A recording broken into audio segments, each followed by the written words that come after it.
TEN Canal 10 presenta Nuestra Lengua, un programa avalado por la Universidad Pedagógica Nacional Francisco Morazán, enfocado en educar en el área de español. Nuestra Lengua.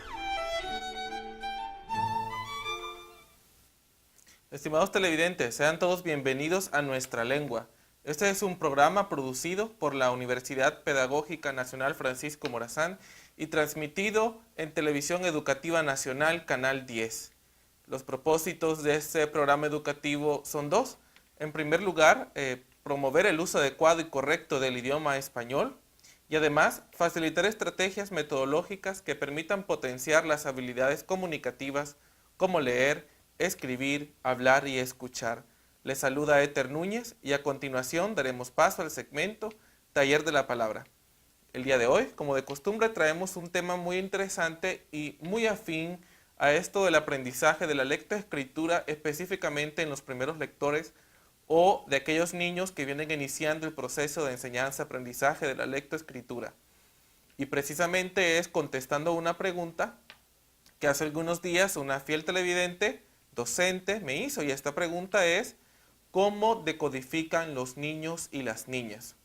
Esta es una pregunta muy interesante porque yo fui docente de primer grado 5 años consecutivos y hasta hace poco leo mucho acerca de los descubrimientos que se han hecho en la neurociencia y en la psicolingüística. Este es un programa que el día de hoy es muy afín para los profesores y los docentes que nos miran, pero particularmente para los profesores de los primeros grados, de prebásica y de primer grado. Y vamos a comenzar precisamente, voy a introducir el tema con un experimento. Vamos a hacer una prueba. Voy a mostrar en pantalla 4 palabras y voy a pedirle a usted televidente que me está sintonizando que trate de leerlas lo más rápido que pueda. El énfasis que voy a dar aquí, cada palabra solamente va a durar alrededor de 1 o 2 segundos en pantalla y voy a mostrar 4 palabras consecutivas. Lo invito a que usted intente leerlas lo más rápido que pueda porque van a cambiar de pantalla en 2 segundos y vamos a comentar acerca de este ejercicio. Entonces, vamos a mostrar en pantalla las 4 palabras. Atentos.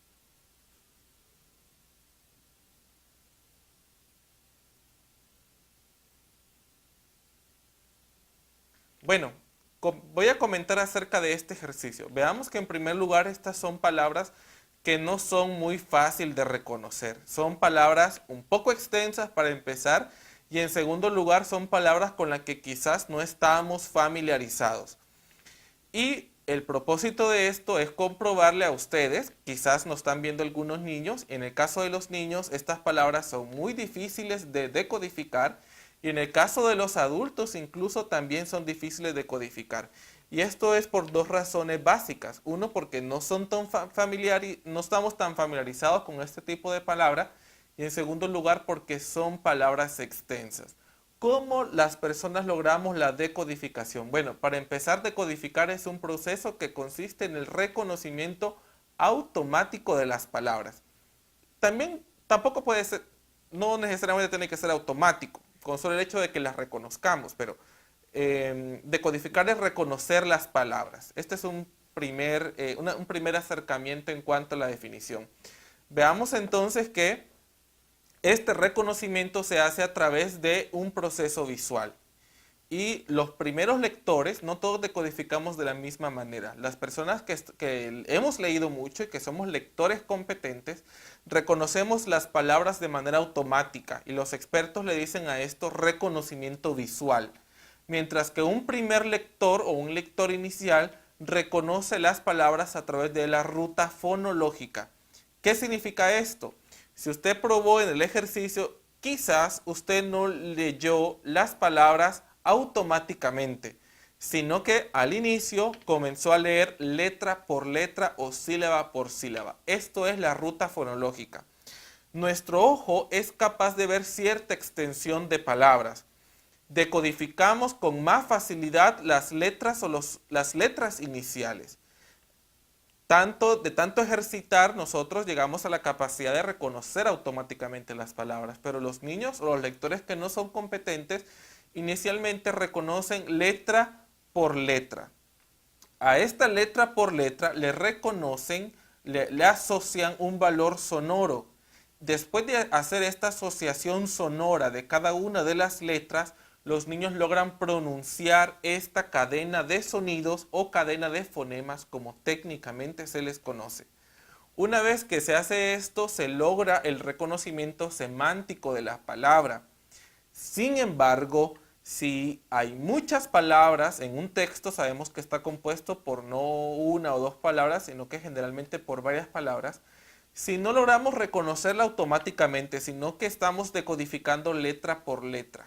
Por ejemplo, estamos leyendo perro muy despacio y no perro como lo leería un lector competente. A finalizar el texto nos hemos olvidado de las palabras que leímos al inicio y esto se le conoce como memoria a corto plazo. Es por eso que hay mucha relación, según las investigaciones, entre la fluidez lectora, la rapidez con la que leemos y la comprensión lectora. Entonces, retomando, nosotros podemos reconocer las palabras a través de dos maneras. Una ruta fonológica, que es decodificar letra por letra, asociar a cada letra los sonidos y luego pronunciar esta cadena de sonidos para llegar a la pronunciación de la palabra. Y luego a través de la ruta visual, es decir, el reconocimiento automático de cada una de las palabras.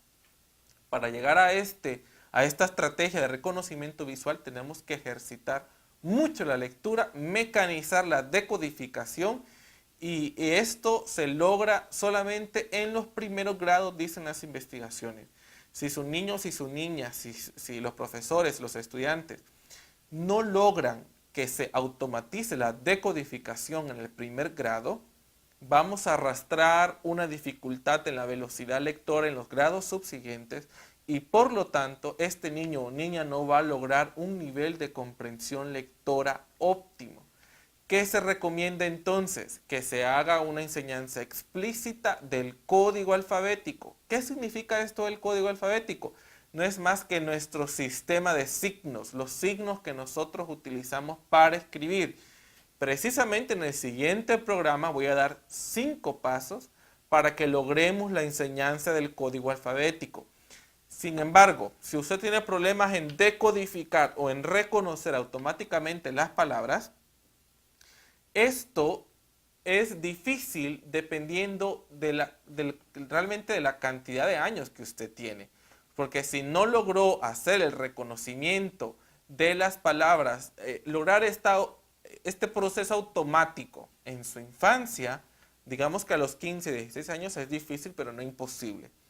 En el programa anterior, por ejemplo, di una estrategia de cómo podemos modelar la lectura en voz alta precisamente para lograr que los niños y las niñas automaticen el reconocimiento de las palabras y de esta forma logren decodificar el texto a través de una ruta visual y no a través de una ruta fonológica.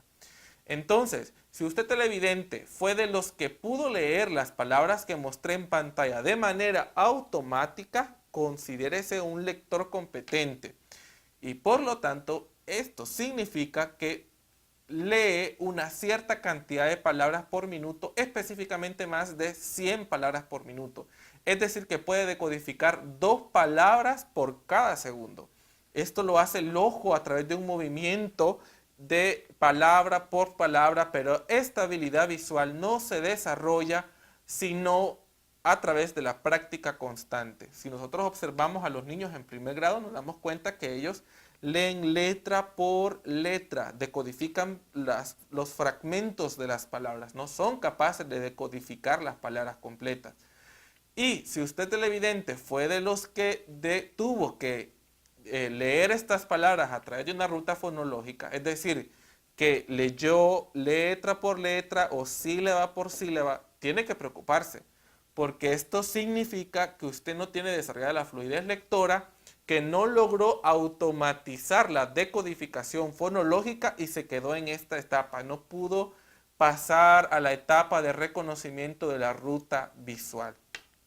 Los invito para que estén pendientes del programa Nuestra Lengua, del segmento Taller de la Palabra, porque en el siguiente programa le daré algunas estrategias para que padres, madres de familia, profesoras y profesores puedan trabajar con los niños y niñas la enseñanza del código alfabético. Muchos estudios nos revelan que un proceso exitoso de aprendizaje de lectoescritura solo se logra a través de la enseñanza explícita del código alfabético, es decir, la enseñanza de las letras y de sus sonidos.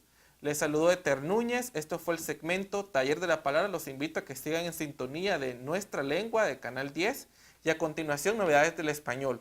Nos vemos hasta la próxima.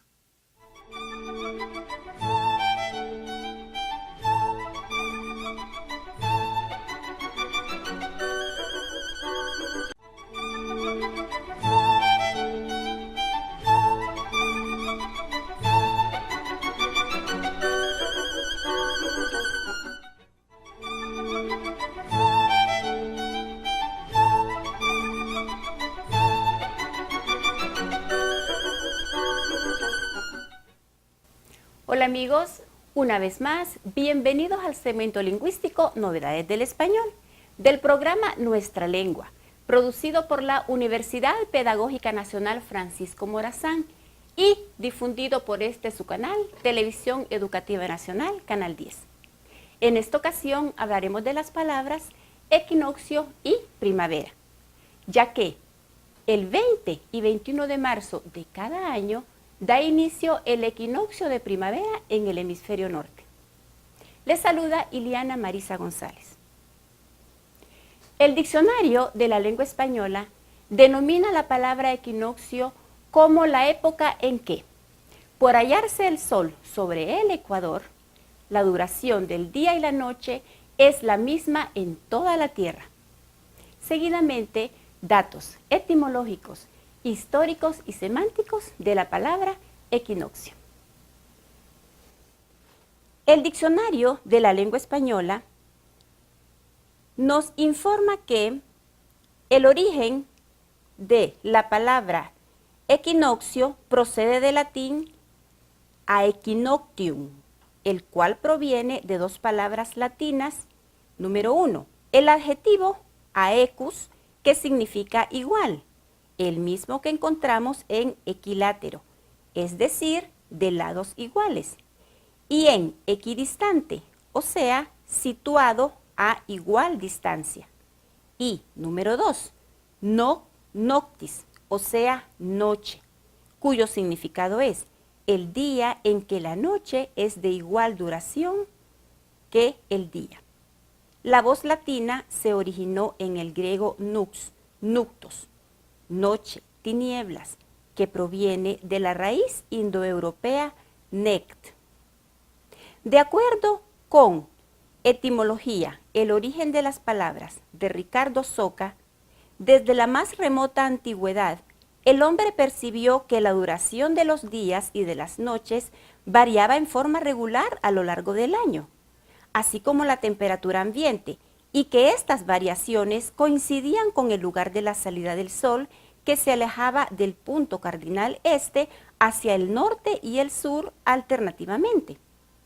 Sin tener la menor idea del sistema solar como conjunto de planetas que giran alrededor del sol, pueblos como Babilonia o el Egipto de los faraones verificaron que el comienzo de la primavera y del otoño ocurría cuando el astro se encontraba sobre la línea del ecuador, en el centro de su trayectoria anual hacia el norte y el sur, y los latinos llamaron aequinoctium a los días en que eso ocurría. En Miguel de Cervantes, Historia de Don Quijote de la Mancha, tomo 2, capítulo 29, encontramos: haz, Sancho, la averiguación que te he dicho, y no te cures de otra, que tú no sabes qué cosas sean coluros, líneas, paralelos, zodíacos, clíticas, polos, solsticios, equinoccios, planetas, signos, puntos, medidas, de que se compone la esfera celeste y terrestre. Se tiene registro de que en Mesopotamia ya se realizaban observaciones y teorías acerca de la precisión de los equinoccios. En la cultura inca, esta alineación del sol significaba un favor para fecundar la tierra y procurar bienestar para sus habitantes.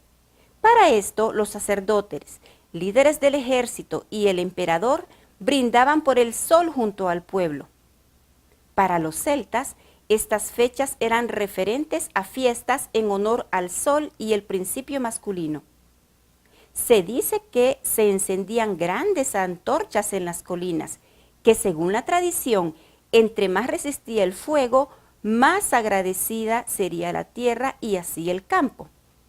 En la antigua Grecia, en estas fechas se veneraba a Dionisio, dios de la fertilidad y el vino, y Apolo.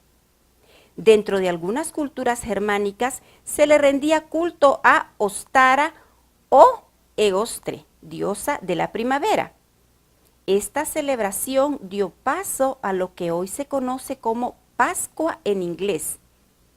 Estos días representan la primera siembra del año, el renacimiento interior y la fertilidad, lo cual fue simbolizado con un huevo, que el regalarlo representa ofrecer un año pleno.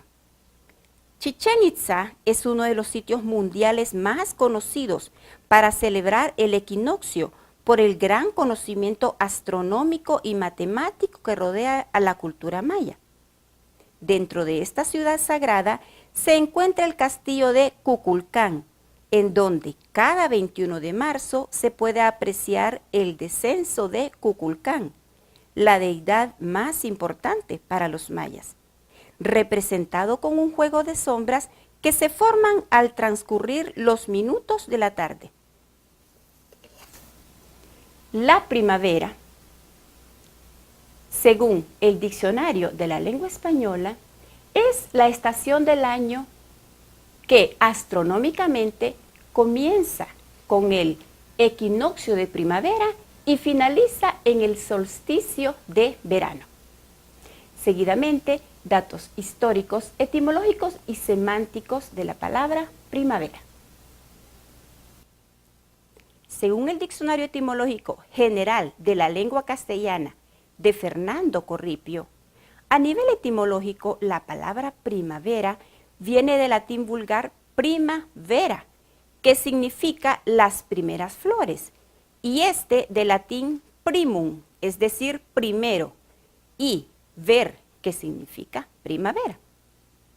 Según la mitología griega, el origen de las 4 estaciones era el siguiente. La diosa Demeter, o Ceres, era hija de Crono y Rea, lo que la hacía hermana del dios del Olimpio Zeus. Era la diosa de la agricultura, de los cereales, de la naturaleza en general. Demeter tenía una hija que gozaba de gran belleza, Perséfone. Hades, dios del inframundo, la vio un día y se encaprichó de ella, por lo que acudió a su hermano Zeus para pedirle permiso para poder convertirla en su esposa, a lo que él accedió.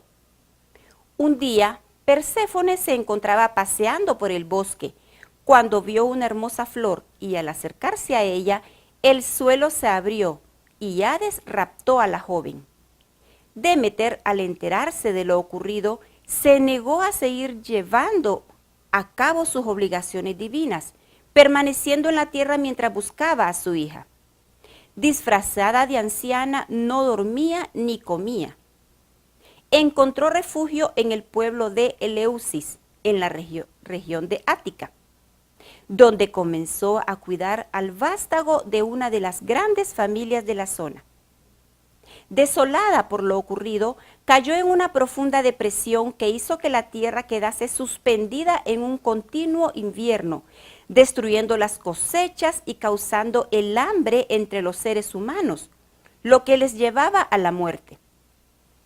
Viendo lo que estaba ocurriendo, Zeus ordenó a Hades que liberara inmediatamente a Perséfone. Sin embargo, éste no quería separarse de su amada, por lo que la hizo comer una granada del inframundo.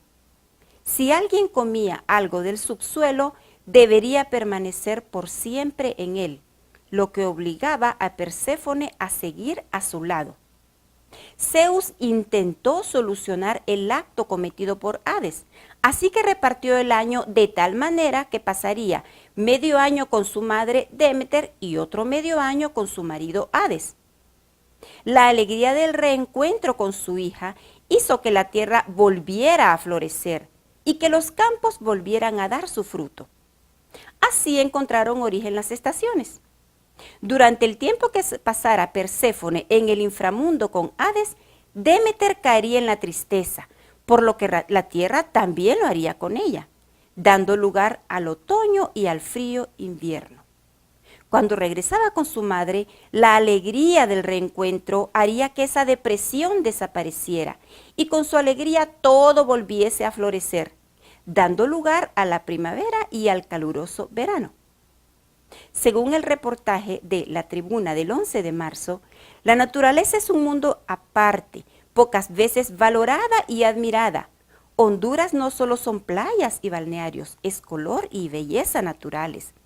La campiña hondureña tiene mucho que ofrecer, entre ellos el árbol de jacaranda. Se encuentra en muchas regiones del país en esta temporada, así como el árbol de macuelizo, que se puede observar en toda la campiña nacional, especialmente en el sur, norte y occidente. El cortés rosado puede observarse en algunos bulevares y orillas de carreteras. También existe el color fucsia y morado.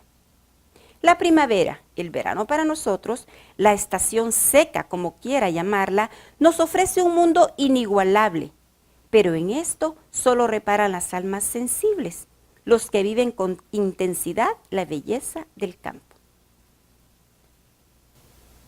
En nuestro país existe una gran diversidad de belleza en las flores y en las plantas. Cuidarlas denota paz y armonía con la naturaleza. Agradecemos nuevamente su gentil atención y les invitamos a una próxima emisión del segmento lingüístico Novedades del Español.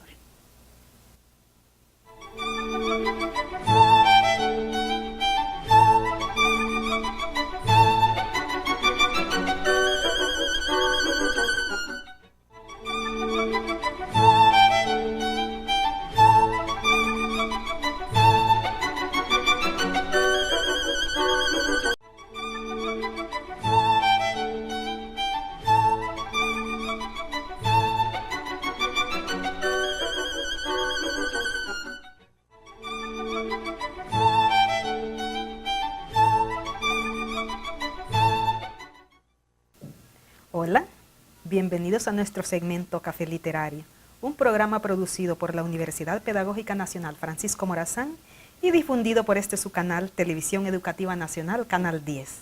En esta ocasión hablaremos de un tema muy importante, leer en L2, leer en una lengua extranjera.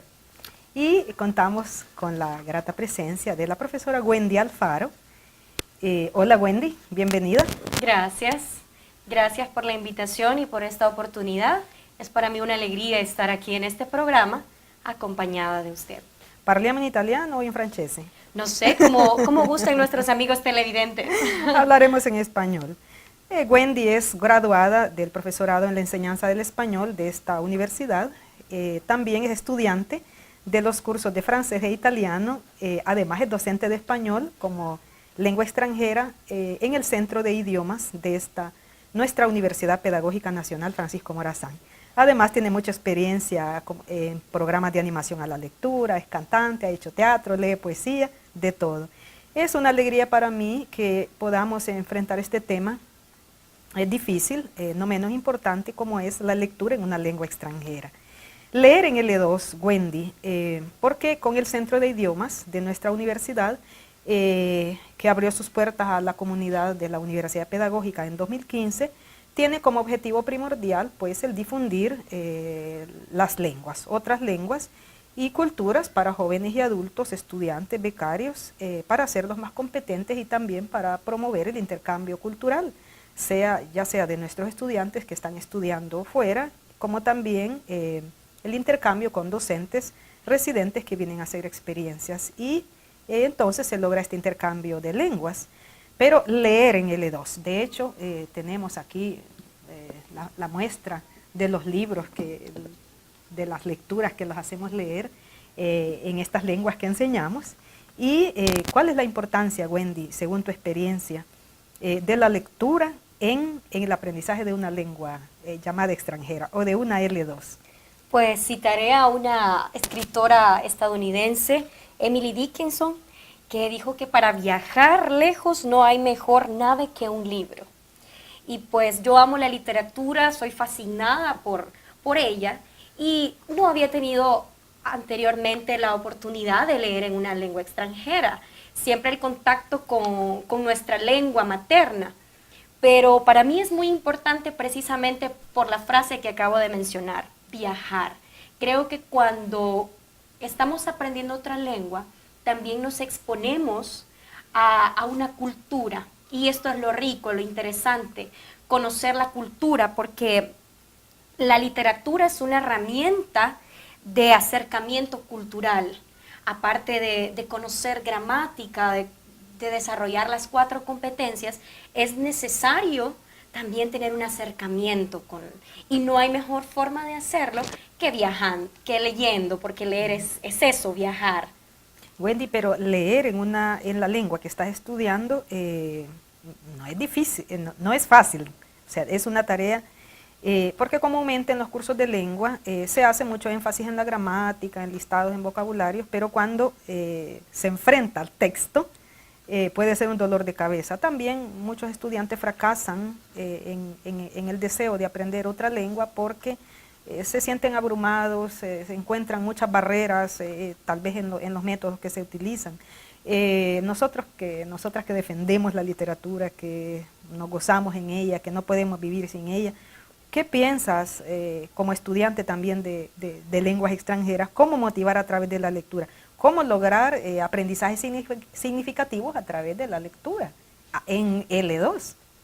Apuntando a lo que usted decía, y apoyo, no es fácil leer en una lengua extranjera. Inicialmente... ¿Te torturan tus profesores de italiano y de francés? Mi profesora de italiano nos tortura en italiano. No. Es maravilloso saber que tenemos esta herramienta y este recurso en la enseñanza y aprendizaje de una L2. ¿Por qué? Inicialmente no es fácil porque para nosotros es difícil entender un texto, o para muchos de los que están viendo, es difícil entender un texto como un todo. Inicialmente yo leía y si veía una palabra que no comprendía, ahí venía el pánico y me sentía bloqueada. O corrías al diccionario. O tenía el diccionario a mi lado. Pero a raíz de los profesores, que los profesores nos dicen, deben comprender el texto como un todo. Comprensión global. Si al inicio no entiende absolutamente nada del párrafo, tranquilo, reléalo y va a ir comprendiendo de acuerdo a ese contexto. Y eso es maravilloso, porque yo creo que no solo en la enseñanza de una L2, sino también es un recurso en la enseñanza del español como una lengua materna. ¿Por qué? Porque podemos enseñar gramática a través de la literatura.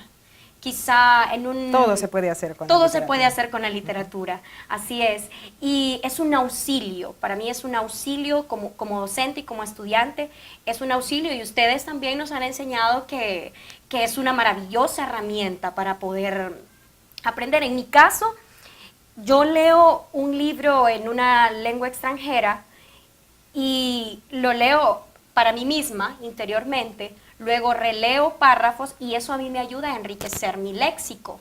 Creo que antes yo hacía una lista interminable de vocabulario en tu cuadernito. En mi cuaderno, pero lo leía, las tablas de los verbos. Cuando venía sendas tablas de los verbos. Una tabla de los verbos, era algo más memorístico, pero quizá no sabía cómo funcionaba esta palabra en el contexto. Y la lectura es esa herramienta para poder discernir esto. Ahora te sientes emocionada de poder leer fluido en francés y en italiano, con textos sencillos y muy comunicativos. Sí, aquí tenemos estos maravillosos textos que hemos leído en su clase de italiano y que han sido de mucho provecho para nosotros como estudiantes, no solo para mí, sino también para nuestros compañeros. ¿Por qué? Quizá estábamos viendo el tema del pasado imperfecto. Un cuento es maravilloso para poder abordar este tema.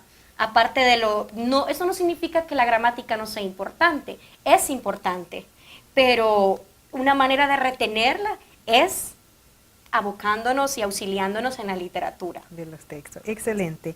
Pero también, también sos profesora de español como lengua extranjera. Logras que tus estudiantes aprendan a hablar español. ¿Cómo hace, Wendy? ¿Cómo hace el profesor de lengua para lograr aprendizajes significativos en esta lengua extranjera? Pues, como mencionaba, a mí me encanta la lectura. Y si el estudiante le gusta mucho también leer, él mismo da la pauta para saber lo que él quiere aprender. Pide más. Él pide más. Actualmente tengo un estudiante, él es coreano, y me gusta mucho la clase con él porque él quiere saber acerca del contexto hondureño, quiere saber acerca de las noticias. ¿Quiere leer el periódico? Quiere leer el periódico porque dice, quizá no tengo tiempo de hacerlo en mi casa, pero la clase de español es una oportunidad perfecta para poder hacerlo. Y a raíz de esto, él conoce más vocabulario e incluso es un reto para mí como docente porque la semana pasada leíamos una noticia acerca del nexo que tiene ahora Corea con Honduras en cuanto al café. Entonces, habían términos ahí económicos que para mí también son un reto y debo de ir quizá al diccionario a investigarlos. Y así es como él está adquiriendo también nuevos aprendizajes. Y otra de las herramientas también que surgen cuando yo leo un texto en español para enseñarlo como lengua extranjera es el ponerme a pensar qué actividades puedo hacer con este texto. O sea, preparar la clase y buscar estrategias adecuadas para... Preparar la clase. Por ejemplo, si el estudiante quiere saber acerca de los índices de pobreza en Honduras, entonces, ¿de qué forma podemos, qué lectura, qué poema? Puedo llevar un poema de Roberto Sosa, en este caso que el estudiante es un nivel arriba del intermedio en español, y partimos de la literatura para enseñar este tema. No solo, y con esto no solo queremos decir, ¿verdad?, que la literatura es más importante que otras herramientas, pero también el juego es muy importante en la enseñanza de una lengua, pero en este caso nos centramos en la literatura.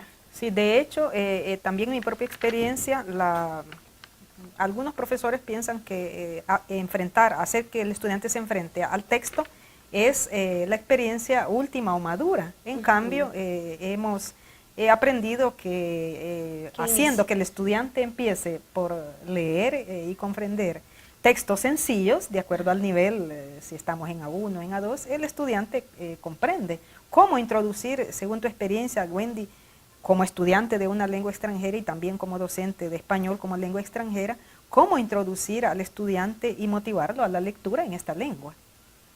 Pues, en primer lugar, creo que es conveniente adaptar estos textos a la temática que se está... La selección cuidadosa de estos textos. De estos textos, muy minuciosa debe ser, porque no podemos asignar una lectura muy avanzada a un estudiante que es principiante. Debemos hacer esa selección de ese texto. Y creo que es importante también conocer los gustos y preferencias del estudiante.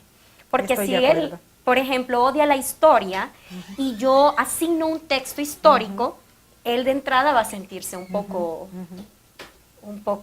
atemorizado, ¿verdad? Va a tener un poco de terror. Pero si yo conozco previamente al estudiante, la cultura de donde él viene, entonces esto va a ser también... se facilita para el profesor, la selección cuidadosa de las lecturas. Así es. Y yo creo que usted ha seleccionado lecturas maravillosas para la clase de italiano, porque nos han permitido a nosotros mejorar en otro aspecto fundamental también es la fonética.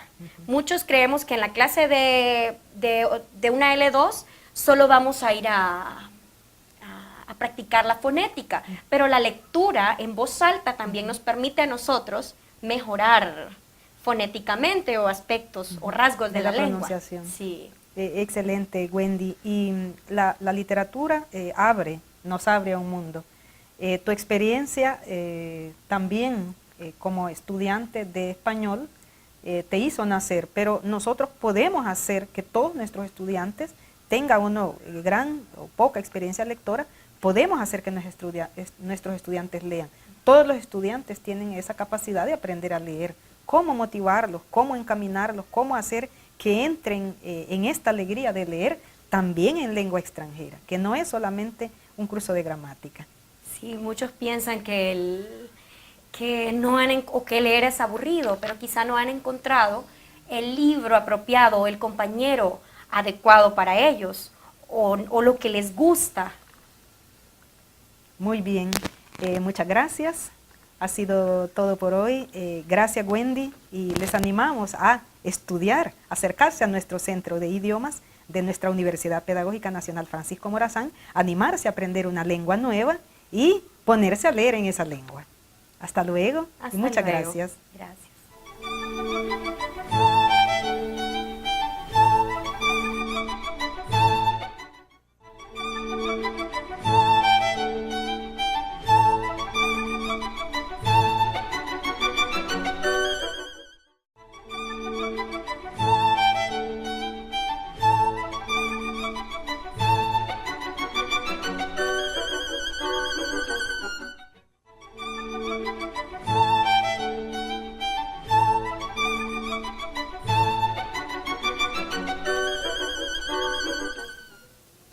Muy buenas noches. Continuamos en el programa Nuestra Lengua, producido por la Universidad Pedagógica Nacional Francisco Morazán y difundido por la Televisión Educativa Nacional TEN Canal 10. Nos encontramos en el segmento Salgamos de Duda, siempre contando con sus interrogantes para contestarle aquí en el programa. Y como todos los lunes, cuento con la grata compañía de Cecia Espinal. ¿Qué tal, Cecia? Muy bien, muchas gracias, profesora. Muy contenta de estar nuevamente en ese segmento, con mucho gusto para poder desarrollar esas preguntas que se nos plantean a medida que nosotros utilizamos nuestro idioma. Ya saben que este espacio es donde tenemos esa oportunidad para poder desarrollar esas preguntas y tener un buen uso del idioma. Les recuerdo que pueden buscarnos en Facebook como Nuestra Lengua TV Letras, y nuestro correo electrónico es nuestralengua@upnfm.edu.hn. Asimismo, les recuerdo que pueden buscarnos en Facebook para responder la trivia de esta semana, la cual es: DPI es una sigla, A, una sigla, B, un acrónimo o C, una abreviatura. Si usted conoce qué es DPI, pues si es una sigla, un acrónimo o una abreviatura, usted puede comentarlo en la publicación de esta semana de la trivia de hoy. Bien, profesora, vamos a comenzar el segmento con la primera pregunta. Trata de un par de términos que son parónimos, ya que hay similitud fonética, pero en su significado y en su escritura, en su grafía, difiere. ¿Qué diferencia hay entre conciencia con SC y conciencia con solo C? Tenemos ahí dos términos, como usted bien nos decía, que guardan cierto parecido. Conciencia, con S, es la capacidad del ser humano de reconocer la realidad circundante y de relacionarse con ella. Tenemos un ejemplo: el coma consiste en la pérdida total de la conciencia. Y también tenemos otra sección que nos dice que es el conocimiento inmediato o espontáneo que el sujeto tiene de sí mismo, de sus actos y reflexiones. Lo vemos en el ejemplo: perdió la conciencia de lo que le estaba pasando. Ahí tenemos pues el primer término, ¿verdad?, que hace referencia al concepto solo con S, porque realmente ha sido un poquito difícil la interpretación de cada uno de los términos y nos han enviado esta duda y hoy pues estamos dándoselas a conocer. Bien, conciencia con solamente C es el conocimiento del bien y del mal que permite a la persona enjuiciar moralmente la realidad y los actos propios. Por ejemplo, utilizamos esta palabra cuando decimos toma conciencia de tus acciones. Asimismo, la otra acepción nos dice que se refiere al sentido moral o ético propios de una persona. También hemos dicho en algún momento, son gentes sin conciencia. ¿Qué podemos decir sobre esta acepción? O podemos decir, tiene mala conciencia, nos remuerde la conciencia. Hay varios, en varios ejemplos de la vida diaria o situaciones de la vida diaria, hemos utilizado este término. Y es que realmente tenemos también otra acepción que nos puede ayudar un poco, que es el conocimiento espontáneo, más o menos vago de una realidad. No tenía conciencia de haber ofendido a nadie. Conciencia limpia o conciencia tranquila es una forma que solemos escuchar también entre la población. Seguridad de haber obrado como se debía, o tener mala conciencia cuando decimos que esa persona no tiene escrúpulos, por ejemplo. Así es. Es importante recordar también que a nivel de adjetivo, estos términos se utiliza inconsciente, o sea, con SC. Siempre lo vamos a utilizar SC, consciente e inconsciente. Ahí no hay variación entre si solo lleva S o SC, siempre va a ser SC.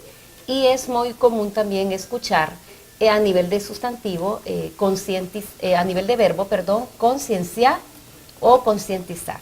Sí. En nuestro medio y sobre todo pues Honduras y América, vamos a decir, es muy común escuchar decir más el término concientizar que concienciar, pero los dos son válidos. Bien, profesora, entonces podemos concluir con esta pregunta diciendo que cuando hablamos de conciencia con SC, es esa facultad humana que tenemos de estar de acuerdo y estar conscientes de nuestra realidad y lo que nos rodea.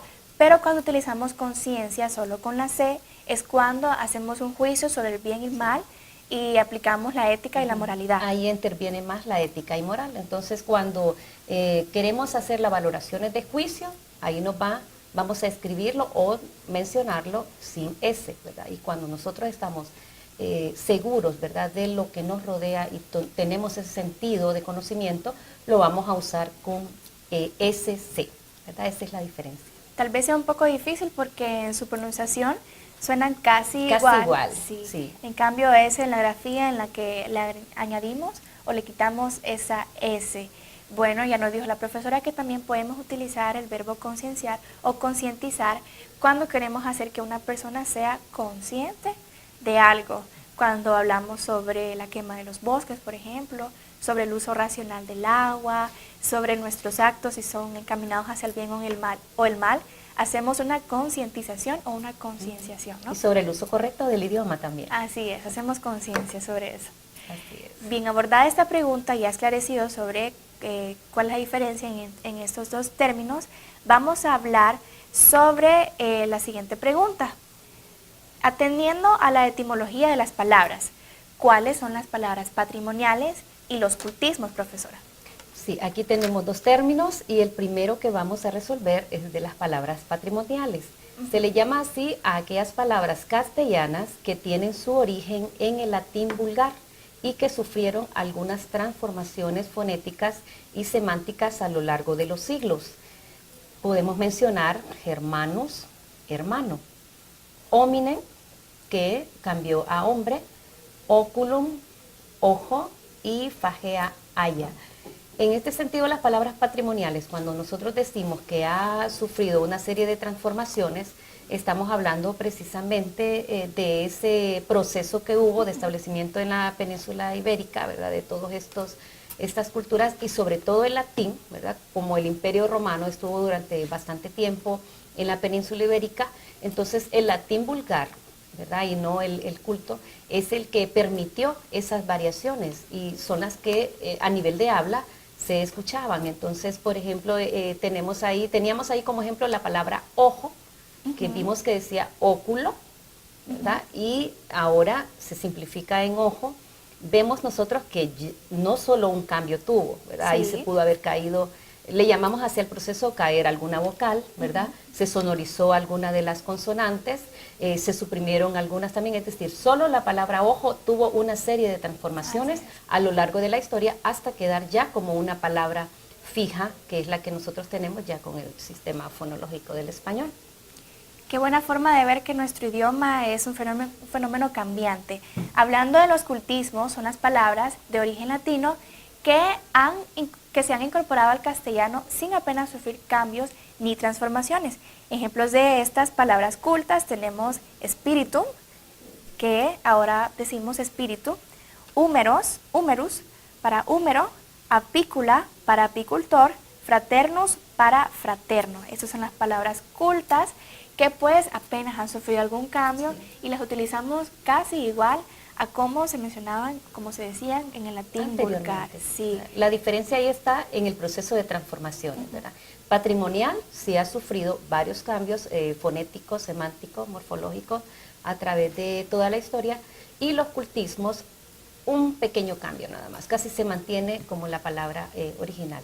Sí, por eso le decimos cultismos o palabras puras. Sí.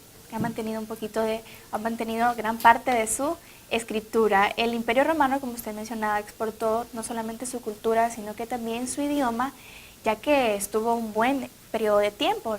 La historia nos dice que estos estuvieron asentados como imperio desde el siglo III a.C. y que culminó la caída del Imperio Romano fue en el siglo V después de Cristo. Entonces podemos ver que en este periodo de tiempo pues los romanos tuvieron un auge cultural y su idioma nos ha dejado muchas palabras, infinidad de palabras que pues utilizamos en nuestro idioma castellano.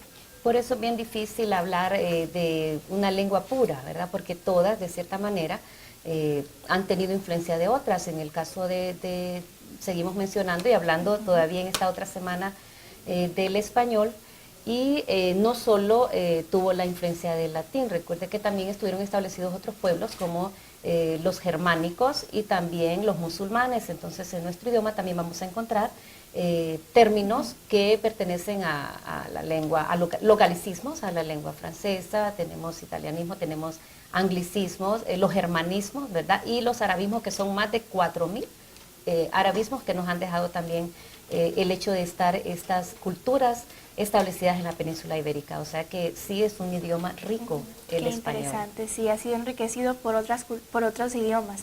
Y pues también es interesante que también tenemos los latinismos, o sea, esas palabras que son de latín antiguo y que se escriben siempre en nuestros textos como palabras especiales, haciéndolas en curva o poniéndolas entre algunas comillas, porque son latinismos, o sea, palabras que son préstamos, ¿no? Todavía de una lengua que está muerta. Así es. Bien. Ahora vamos a pasar a la tercera pregunta, y muchas veces nosotros llevamos a cabo celebraciones, las nombramos, pero al momento de escribirla, ¿cómo deben escribirse el nombre de estas celebraciones, profesora? Las celebraciones siempre a veces hay algún momento de duda al escribirlas, pero según la ortografía de la lengua española, los sustantivos y adjetivos que forman parte del nombre de festividades, ya sean civiles o militares o religiosas, se escriben con inicial mayúscula. Día de la Madre, Día del Indio, Fiestas Patrias, Navidad, Día del Trabajador. Generalmente pues las festividades, se acuerda que en algún momento también tocamos la parte religiosa, deben escribirse con mayúscula, ¿verdad? Es importante recordarlo. Ahora, ¿cuándo no debe llevar mayúscula? Cuando se alude no a la festividad, sino al periodo en que tienen lugar las celebraciones y festejos. Es admisible el empleo en esta ocasión de la minúscula. Y vemos ahí un caso donde dice, fueron unas navidades muy malas o fueron unas navidades muy buenas. En este caso no estamos hablando exclusivamente de la festividad, ¿verdad? Sino al momento. Así es, en este caso se admite escribirlas en minúscula. Sí, en este mes vamos a celebrar el Día de la Madre, por tanto ahora ya sabemos cómo debemos escribir el nombre de esta celebración. Día con mayúscula, de la no se escriben con mayúscula. Sí, esta es la observación también. Lo que son los, en este caso monosílabos, pero también ahí tenemos una preposición y un artículo. Entonces el monosílabo lo vamos a dejar en minúscula y los sustantivos que corresponden a la celebración en mayúscula. Y ya estamos cerca de la celebración del Día de la Madre, como dijo usted, falta poco. Y pasada la celebración del Día del Trabajador, debió escribirse día con mayúscula y trabajador con mayúscula también. Bien. Y el mes, Cecia, también ahí, ¿verdad? Sí. Con mayúscula. Bien, otras partes que escribimos cuando hablamos de las celebraciones, por ejemplo, el día de Navidad, decimos Feliz Navidad y próspero Año Nuevo, y creemos que feliz y próspero se van escritas con mayúscula, pero no deben escribirse con mayúscula, sino con minúscula. Así es. Bien, ahora que ya sabemos cómo deben escribirse las celebraciones, les invitamos a que ustedes puedan corregirse si alguna vez han escrito mal estas celebraciones, o pues en el futuro hacer un correcto empleo de la ortografía. Vamos a dar paso al cartel que siempre está incluido en nuestro segmento. Dice de la siguiente manera: prohibido bajar cocos. ¿Cuál es el error en este cartel, profesora? Bueno, en este cartel tenemos la palabra bajar, que está escrita con V y debió escribirse con B, ¿verdad? Ahí tenemos la corrección a la par para que a usted se le facilite también ver cuál es el error y comparar pues, del texto ya corregido con el que tiene el error ortográfico, recordándole siempre que es importante escribir bien, procurar siempre hablar bien, escribir bien, para que podamos nosotros, en primer lugar, por respeto a las personas que nos están leyendo o que nos están viendo un escrito, pero recuerde también que todas estas habilidades lingüísticas, leer, hablar, escuchar, escribir, nos permiten también desarrollarnos en los diferentes ámbitos que nosotros podemos estar o diferentes contextos. Entonces, no solo lo vamos a necesitar para poder leerlo, sino poder emplearlo en las diferentes situaciones en las que nosotros estemos expuestos, llámese laboral, ¿verdad? La interacción, usted sabe que es muy importante realizarla y para ello necesitamos contar con fluidez, con correcta escritura, con coherencia, ¿verdad? Y todo lo que conlleva el poder escribir y hablar correctamente. Así es, usted acaba de mencionar la gran importancia que conlleva una buena escritura y no solamente escribir bien, sino que hablar bien. Así es. Vamos a dar la respuesta a la trivia que supongo que muchos de ustedes han respondido en nuestra página de Facebook. La trivia dice lo siguiente: DPI es, inciso A, una sigla, inciso B, un acrónimo e inciso C, una abreviatura. ¿Cuál es la respuesta a esta trivia?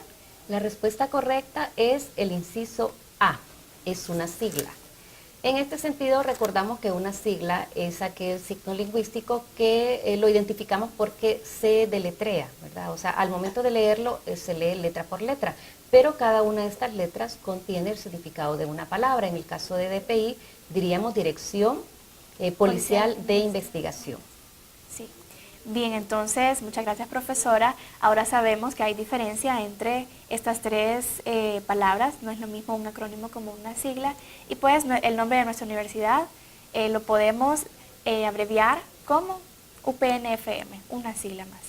Bien, agradecemos a todos los que nos han sintonizado durante todo este programa. Es un placer y una gran oportunidad que se nos brinda cada lunes de poder llegar a sus hogares con información valiosa para que usted pueda hablar y escribir bien. Recuerde que nos puede encontrar cada lunes al punto de las 8 de la noche aquí en Nuestra Lengua.